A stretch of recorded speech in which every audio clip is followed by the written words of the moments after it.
हमें जो है गुरुजी पूजा किस तरह करनी चाहिए? क्या भाव होना चाहिए? किस प्रकार हम मंदिर जाना चाहिए? पूजा किस लिए की जाती है इतना तो ज्ञान है तुमको हुँ, कि पूजा केवल भक्ति के लिए की जाती है ना। हुँ, और भक्ति बिना भाव के नहीं बनती है। हुँ, और भाव तब आएगा जब उस पर भगवान पर विश्वास होगा। हुँ, बिनु विश्वास भगति नहीं तही बिन द्रवहि न राम। हुँ, है ना, तो पहले तो अपने भाव को शुद्ध करो। हुँ, भगवान जगत पिता हुँ, है ना, माता जगत जननी है। हुँ, तो जगत जननी जैसे आपकी माँ हो, हुँ, तो माँ आपकी क्रियाओं को नहीं देखती है। हुँ, जैसे पूजा में लोग बड़ी बड़ी कोई तंत्र क्रिया, कोई मंत्र क्रिया, कोई बड़ी बड़ी क्रियाएं करते हैं, हुँ, है ना। तो ये क्रियाओं से कभी भक्ति नहीं उत्पन्न होती हुँ, है ना। हुँ, अगर भक्ति का भाव बना करके क्रिया की जाए तब तो ठीक है। हुँ, लेकिन क्रियाओं से सोचो कि हम क्रिया करके और भगवान को प्रसन्न कर लें, तो तुम्हारी क्रियाओं से भगवान का कोई लेना देना नहीं है। हुँ, भगवान तुम्हारे भाव का भूखा है। कर्म किए कछु होत नहीं, भाव लिए सब होए। प्रिय कुछ पति सुत दोऊ गहे, भाव दून के दोए। स्त्री का शरीर एक है, हुँ, स्पर्श करने वाला उसका पति भी है, उसका पुत्र भी है। हुँ, लेकिन पति का भाव जब उस स्त्री को स्पर्श करता है तो दूसरा होता है, और स्त्री वही है, लेकिन जब उसका पुत्र स्पर्श करता है उसके शरीर को, तो ये कुछ कुछ माने स्तन होता है, हुँ, जब उस शरीर को स्पर्श करता है तो पुत्र का भाव दूसरा होगा, पति का भाव दूसरा होगा। हुँ, तो कर्म तो दोनों का एक है ना। हुँ, लेकिन भाव क्या है कि एक के लिए माँ है और एक की पत्नी हुँ, है ना। तो हुँ, तुम उस जगत जननी को अगर माँ मानते हो, हुँ, तो पहले तो पुत्रवत भाव अपने शुद्ध करो। हुँ, आप क्रियाएं बड़ी बड़ी किस लिए करते हो?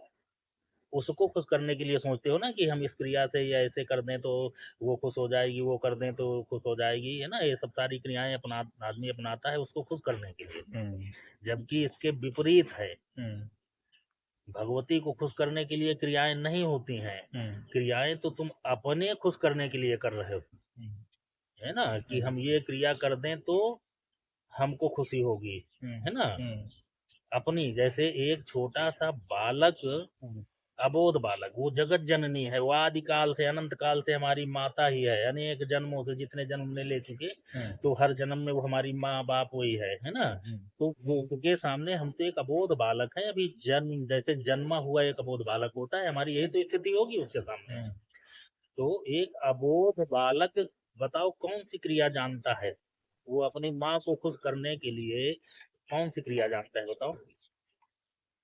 केवल उसके भीतर तड़प होती हुँ, है ना? हुँ, उसके भीतर केवल एक व्याकुलता है, किसके लिए? अपनी माँ के लिए रोता है, चिल्लाता है, तड़पता है ना? हुँ, और उसके इस तड़प को देख करके, हुँ, कोई क्रिया तो नहीं है, नहीं, लेकिन उसके इस तड़प को देख करके, उसकी इस व्याकुलता को देख करके माँ अगर अपना कोई काम भी कर रही हो तो उस काम को छोड़ करके आती है और उसको अपने बच्चे को उठा करके अपने गोद में ले लेती है, अपने स्तन से लगा लेगी, है ना? उससे दुलराती है।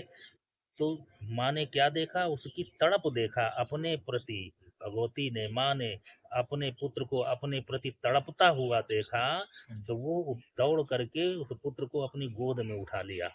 लेकिन अगर वही पुत्र कोई क्रिया करना चाहे, बड़ा ज्ञानवान बन करके कि नहीं हम ये ऐसे करें, वो ऐसे करें, तो शायद माता आएगी? नहीं, नहीं आएगी। उसको ज्ञान से लेना देना नहीं है, उसको तो पुत्रवत भाव भाव चाहिए, भाव है ना। चाहिए। और फिर उसकी क्रियाएं जो बेटे की होती हैं, वो कभी माँ के बाल पकड़ेगा, हुँ, है ना, कभी उससे लिपटेगा, है हुँ, ना, हुँ, कभी दांतों से भी काटेगा, कभी लातों से मारेगा।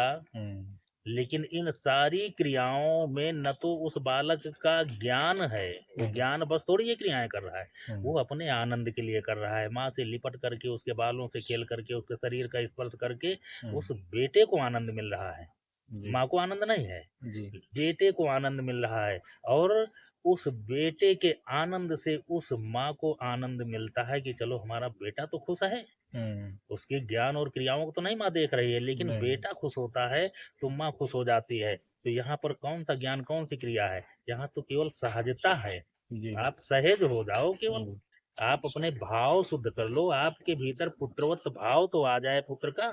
तो माँ तो जगत जननी है, वो तो हर जगह हर समय व्याकुल ही है अपने पुत्र के लिए। कोई भी माँ अपने पुत्र का हित देख ही नहीं सकती है। जी। तो वो तो आज भी तुमको सुखी करने के लिए हर पल खड़ी है, व्याकुल है, लेकिन तुम तो उसको एक बार उसकी तरफ देख करके तड़पो तो, जी। उसके लिए रो तो, जी। उसको पुकारो तो। लेकिन हम अपने ज्ञान की क्रियाओं से, पद्धतियों से, बड़े-बड़े उपायों से उसको खुश करना चाहते हैं। अरे भैया, वो ज्ञान की पराकाष्ठा है, ज्ञान की जन्मदाता है वो, जी। है ना? जिसने ज्ञान को जन्म दिया हो, जिसने शक्ति को मूलाधार है वो, है ना? इस सृष्टि की मूलाधार है, जो कुछ भी है उसका मूल आधार वो भगवती है, वो भगवान है। और तुम उसी की दी हुई क्रियाओं से जानते भी नहीं उसकी दी हुई चीज़ों को, लेकिन तुम थोड़ा बहुत अगर कहीं से कुछ जान भी गए, पा गए, तो सोचते हो कि हम इससे उसको खुश कर लेंगे, इससे वो खुश थोड़ी होती है ना? वो तो खुश तुम्हारी सहजता से होगी, जिस समय सहज हो जाओगे, है ना? सहजता आ जाएगी तो भगवती अपने आप खुश होकर के तुमको अपने गले से लगा लेगी। यही पूजा की प्रक्रिया है कि सहज हो जाओ, और सहज होने के बाद फिर आप मंत्र जाप करोगे, आप ग्रंथ पढ़ोगे, आप दीपक जलाओगे, जो भी क्रियाएँ करोगे और करनी चाहिए। ये सारी क्रियाएँ करनी चाहिए, लेकिन इन क्रियाओं को करते वक़्त तुम्हारे भीतर का अहम मर जाएगा। तुम्हारे क्रिया तो करोगे, लेकिन तुम्हारे मन में रहेगा कि ये क्रियाएँ तो हम अपने खुशी के लिए कर रहे हैं ना, कि इन क्रियाओं से भगवती का सम्मान कर रहे हैं। है ना?